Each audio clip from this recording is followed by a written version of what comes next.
Good morning, সুপ্রভাত।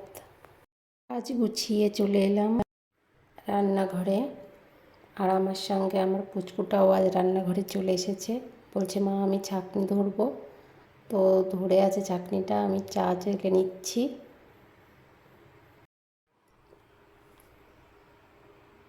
সকালে চা ব্রেড খেয়ে নিচ্ছি, আর জয়দীপকে দিয়ে দিয়েছি দুধ, ডিম আর ব্রেড। ও আজ হরলিক্স খাবে না বলেছে, তাই প্লেন দুধ দিয়েছি। আমার পুচকেটা ওর রান্নাবাটির যে খেলনা আছে, মাটির হাঁড়ি কড়াইগুলো, সেগুলো নিয়ে খেলতে বসে গেছে।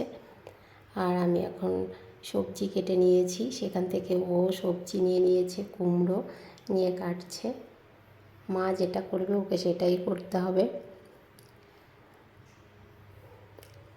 আজ সকাল সকাল রান্নাবান্না করে নেবো, একবারে রান্না সেরে নিয়ে বিকেলে আমি আর আমার পুচকু বেরিয়ে যাব সোমেরহাটে। অনেক দিন ধরেই বিছানার চাদর ফেটে গিয়েছে, তো ভেবেছিলাম যে বেড কভার কিনে নিয়ে আসবো। তো বেডশিট কেনার জন্যই আমি আজ সোমেরহাট যাব। আর গিয়ে ওখানে যদি মন হয় অন্য কিছু কেনাকাটা করার মতো, তাহলে করে নেব।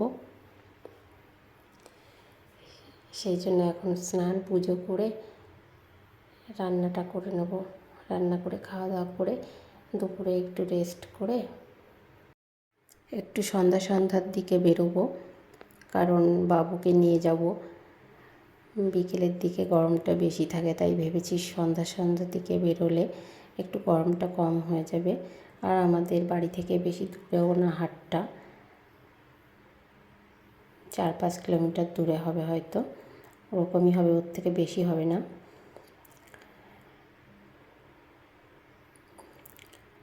ওকে সাথে নিয়ে যাব, ও একটু ঘুরে আসবে। ঘুরতে পারলে ওর একটু ভালো লাগবে। অ্যাকচুয়ালি ও কোথাও বাড়ি থেকে বের হয় না বা কোথাও যাওয়া হয় না সেইভাবে ওকে নিয়ে আমার, তাই একটু সুযোগ পেলেই ওকে সঙ্গে করে নিয়ে যাওয়ার চেষ্টা করি সব জায়গাতে আমি। আর ও সাথে থাকলে আমার একটু সাহসও বাড়ে, আমার নিজেরও ভালো লাগে। ওকে বাড়িতে রেখে গেলে ঠিক তেমন ভালো লাগে না আমার। জয়দীপকে ছেড়ে আমি এখনও কখনও কোথাও থাকিনি একা, বা ওকেও রাখিনি কখনো, কারো কাছেই রাখা হয়নি একটা রাতও না। এমনকি 4-5 ঘন্টা এরকম টাইমের জন্যও নয়। ও যখন থেকে স্কুলে যাওয়া শিখেছে 1 বছর ধরে, 1-1.5 বছর হয়েছে মোটামুটি, তখন থেকে যে স্কুলের 4টে ঘন্টা ওই সময়টুকুই আমি একা কাটা। আমার সারাদিনের কাজের মধ্যে যতটা টাইম আমি পাই আমার ছেলেকেই দেওয়ার চেষ্টা করি। আমি সবসময় ওর সঙ্গেই থাকার চেষ্টা করি। বাচ্চারা তো দুষ্টুই হয়, দুষ্টুমি তো করেই, তবুও আমার বাবুর সঙ্গে থাকতে আমার খুব ভালো লাগে। যেখানেই যাই মা ছেলে একসঙ্গে বেরিয়ে পড়ি। বিশেষ করে যদি কোনো ঘুরতে যাওয়ার জায়গা বা ক্যাজুয়াল কোনো জায়গা হয়, তখন অবশ্যই আমি ওকে সঙ্গে করে নিয়ে যাই। আর বিশেষ কোনো দরকার হলে, যেখানে আমি 30 মিনিটের মধ্যে চলে আসতে পারবো বা 1 ঘন্টার মধ্যে, তখন ওর স্কুল টাইম আছে, তাহলেই আমি একা যাই। নইলে ওকে কখনোই বাড়িতে একা রেখে আমি যাই না। আর দায়িত্ব করে রেখে যাওয়ার মতো আমার কেউ নেই, এই কারণের জন্য আমি সবসময় ওকে সঙ্গে রাখি। ও আমার সঙ্গে খুব কমফোর্টেবল ফিল করে, অন্য কারোর কাছেই তেমন থাকতে চায় না। আমার বিয়ের পর আমি যেহেতু 12টা বছর রাজস্থানে কাটিয়েছি, আর সেখানেই আমার জয়দীপ ছিল আমাদের সঙ্গে 5 বছর। তো ও আমার আর ওর পাপার সঙ্গে থেকেই অভ্যস্ত, এই কারণের জন্য অন্য কারো কাছেই কমফোর্টেবল নয়। আর ওর কারোর সঙ্গে মিশতেও অনেকটা সময় লেগে যায়। রাজস্থানে আমাদের দিনগুলো খুবই মজায় কাটতো। তো এখনও আমি প্রচুর মিস করি সেই সব দিনগুলোকে। এখানে জয়দীপের পাপা আমাদেরকে বলেছে যে জয়দীপের স্কুল ছুটি হলে সেখানে যাওয়ার জন্য।